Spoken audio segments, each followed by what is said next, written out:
ನನ್ನ ಹೆಸರು ಕಿರಣ್ ಜಗದೀಶ್ ಹುಂಶಾಳ್ ಅಂತೇಳಿ. ನಂದು ಯರಗಟ್ಟಿ ತಾಲೂಕು ಸೊಪ್ಪಳ್ಳಿ ಗ್ರಾಮದವರು ನಿವಾಸಿಯಾಗಿದ್ದು.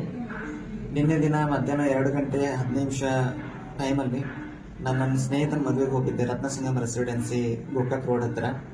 ಆ ಸಮಯದಲ್ಲಿ ಪ್ರವೀಣ್ ನಾರಾಯಣ್ ತಳವಾರ್ ಮತ್ತು ಸಂಜೀವ್ ತಳವಾರ್ ಹಾಗೂ ಬಸು ಗಸ್ತಿ ಅನ್ನೋರು 3 ಜನ ಬಂದು ನನ್ನ ಮೇಲೆ ದಬ್ಬಾಳಿಕೆ ಮಾಡಿ ಹೊಡೆದು ಕಬ್ಬಿನಿಂದ ಹಾಗೂ ಕಟ್ಟಿಗೆಯಿಂದ ಬಡಿದು ಅವ್ರ ಕಾರ್ ಗಾಡಿಯಲ್ಲಿ ಅಪಹರಿಸಿಕೊಂಡು ನಮ್ಮ ಗ್ರಾಮದ ಸೊಪ್ಪಡ್ಲಕ್ಕೆ ಕರ್ಕೊಂಡು ಹೋಗಿ ಅವ್ರ ಮನೆ ಹತ್ತಿರ ಬಂದು ಲೈಟ್ ಕಂಬಕ್ಕೆ ಕಟ್ಟಿ ಅಲ್ಲೂ ಕೂಡ ನನ್ನ ಗುಪ್ತಾಂಗಕ್ಕೆ ಕೈ ಹಾಕಿ ನಾನು ಹೊಡೆದು ಮಾಡಿ ನನಗೆ 5 ಲಕ್ಷ ದುಡ್ಡು ಕೊಡಬೇಕು, ನೀ ಮುಂಚೆ ನಿಮ್ಗೆ 2 ಲಕ್ಷ ಕೇಳಿದೆ, ನೀ ಅಷ್ಟಕ್ಕೆ ಬಗೆಹರಿಸ್ಕೊಲಿಲ್ಲ, ಈಗ 5 ಲಕ್ಷ ಕೊಟ್ಟರೆ ನಿಂಗೆ ಬಿಡ್ತೀನಿ, ಇಲ್ಲ ನಿಂಗೆ ಜೀವ ತೆಗೆದುಬಿಡ್ತೀನಿ, ನೀನು ಯಾರ್ಯಾರ ಜೊತೆ ಅಡ್ಡಾಡ್ತಿದ್ದೆ ಅವ್ರ ಜೊತೆಗೆ ಅಡ್ಡಾಡ್ಬಾರ್ದು ಅಡ್ಡಾಡ್ತಿದ್ದೆ ಅಂತ ಹೇಳಿ ನಂಗೆ ಸಿಕ್ಕಾಪಟ್ಟೆ ಹೊಡೆದು ಅವ್ರ ಮನೆಯಲ್ಲಿ ಕೂಡಿ ಹಾಕಿದ್ರು. ನಂತರ ಊರಿನಿಂದ ಎಲ್ಲರೂ ಜನ ಬಂದು ಸೇರಿ ನೋಡಿದಾಗ ಆ ಸಮಯದಲ್ಲಿ ಜನ ಜಾಸ್ತಿ ಬರೋದನ್ನ ನೋಡಿ ನನ್ನ ಕಂಬಕ್ಕೆ ಕಟ್ಟಿ ಹಾಕಿದ್ದನ್ನು ಬಡಿಸ್ಕೊಂಡ್ಬಂದು ಮತ್ತೆ ಮನೇಲಿ ಕೂಡಿಸಿ ನನಗೆ ಹಿರಿಯರೆಲ್ಲರೂ ಬಂದು ಹೇಳಿದ್ರೂ ಕೇಳಿದೆ.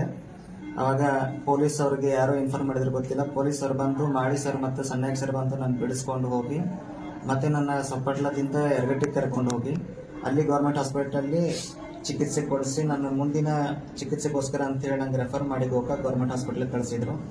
ಅಲ್ಲಿ ಬಂದು ಕೂಡ ನಾನು ನಿನ್ನೆ ಚಿಕಿತ್ಸೆ ತಗೊಂಡು ರಾತ್ರಿ ರೆಸ್ಟ್ ಮಾಡಬೇಕಾದ್ರೆ ಅವ್ರ ಹಳೆಯ ಬಸವರಾಜ್ ಗಸ್ತಿ ಬಂದು ಫೋನ್ ಹತ್ರ ಮಾತಾಡಿ ಅವ್ರ ರಿಲೇಟಿವ್ಸ್ ಯಾರು ಗೊತ್ತಿಲ್ಲ, ಇಲ್ಲೇ ಅಡ್ಮಿಟ್ ಆಗಿದ್ದಾನೆ ಮಗ ಅಂತೇಳಿ ನನಗೆ ಹೆದರಿಸಿ ನನಗೆ ಅಲ್ಲಿ ಇರೋ ಥರ ನನಗೆ ಏನು ತೊಂದರೆ ಆಗೋ ಥರ ಕಾಣಿಸ್ತು. ಆ ಸಮಯದಲ್ಲಿ ನನ್ನ ಸಹಪಾಠಿ ನನ್ನ ಜೊತೆಗೆ ಇರೋವಂಥ ನನ್ನ ಫ್ರೆಂಡ್ಗೆ ಹೇಳಿದೆ, ಇಲ್ಲಿರೋದು ಸರಿ ಅನಿಸ್ತಾ ಇಲ್ಲ, ಏನು ಮಾಡೋದಂತೇಳಿ ಮತ್ತೆ ರಾತ್ರಿ ಒಳಗೂ ವೇಟ್ ಮಾಡಿ ಬೆಳಗ್ಗೆ ಅವ್ರ ಹತ್ರ ಹೋಗಿ ನನಗೆ ಪ್ರೈವೇಟ್ ಹಾಸ್ಪಿಟ್ಲಿಗೆ ರೆಫರ್ ಮಾಡಿಕೊಡಿ, ನಾನು ಅಲ್ಲೇ ಚಿಕಿತ್ಸೆ ಪಡಿತೀನಿ, ಈಗ ನನ್ನ ಟ್ರೀಟ್ಮೆಂಟ್ಗೂ ತೊಂದರೆ ಆಗ್ತಾ ಇದೆ, ಅವರು ಕೂಡ ಇಲ್ಲಿ ಬಂದು ನನಗೆ ಜೀವ ಬೆದರಿಕೆ ಆಗೋ ಥರ ಮಾಡ್ತಿದ್ದಾರೆ ಅಂಥೇಳಿ ನಾನು ಇಲ್ಲಿಗೆ ಖಾಸಗಿ ಆಸ್ಪತ್ರೆಗೆ ಬಂದು ದಾಖಲಾಗಿದ್ದೇನೆ.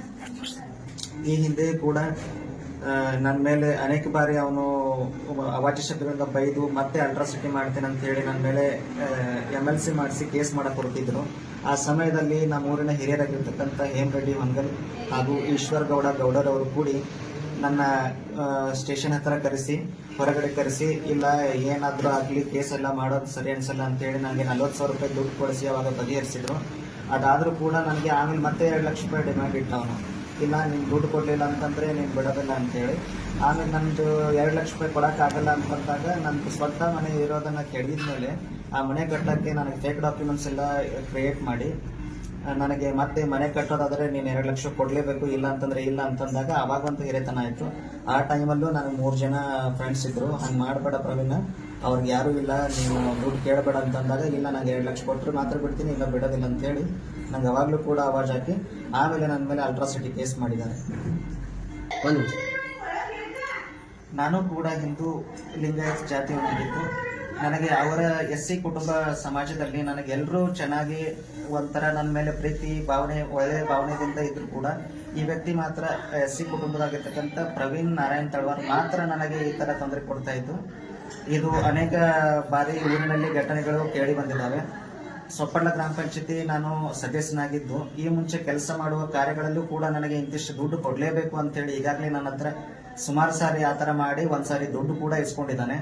ಅವರು ಯಾರಾದರೂ ಇಂಜಿನಿಯರ್ ಆಗಲಿ ಅಥವಾ ಕಾಂಟ್ರಾಕ್ಟರ್ ಯಾರಾದರೂ ಕೆಲಸ ಮಾಡೋಕೆ ನಾವು ಮುಂದೆ ಹೋದ್ರೆ ನೀನೇ ಕೆಲಸ ಮಾಡ್ತಿದ್ದೆ ಹಂಗೆ ಹಿಂಗೆ ಅಂತೇಳಿ ಧಮಕಿ ಹಾಕಿ ದುಡ್ಡು ವಸೂಲಿ ಮಾಡೋದು, ಈ ಥರ ಅನೇಕ ಊರಿನಲ್ಲಿ ಘಟನೆಗಳಾಗಿದ್ದಾವೆ. ಯಾರೂ ಮುಂದೆ ಬಂದು ಈ ಥರ ಅವನಿಗೆ ವಿರೋಧ ಮಾಡಿ ಹೇಳಿಲ್ಲ. ಇವತ್ತು ಅನಿವಾರ್ಯ ಕಾರಣ ನನ್ನ ಸ್ವಾಭಿಮಾನಕ್ಕೆ ಹಾಗೂ ನನಗೆ ಚಿತ್ರಹಿಂಸೆ ಮಾಡಿ ಊರು ಸಾರ್ವಜನಿಕರ ಮುಂದೆ ಬಡದಿರೋ ಕಾರಣಕ್ಕಾಗಿ ನನಗೆ ಈ ಜೀವ ಬೆದರಿಕೆ ಇರೋದ್ರಿಂದ ನಾನು ಈ ಪರಿಸ್ಥಿತಿ ಬಂದಿದ್ದೀನಿ. ಈ ಕಾರಣಕ್ಕಾಗಿ ನನಗೆ ನ್ಯಾಯ ಕೊಡಿಸ್ಬೇಕು, ಅದಕ್ಕೋಸ್ಕರ ನಾನು ಈ ಹೇಳಿಕೆಯನ್ನು ನೀಡ್ತೇನೆ.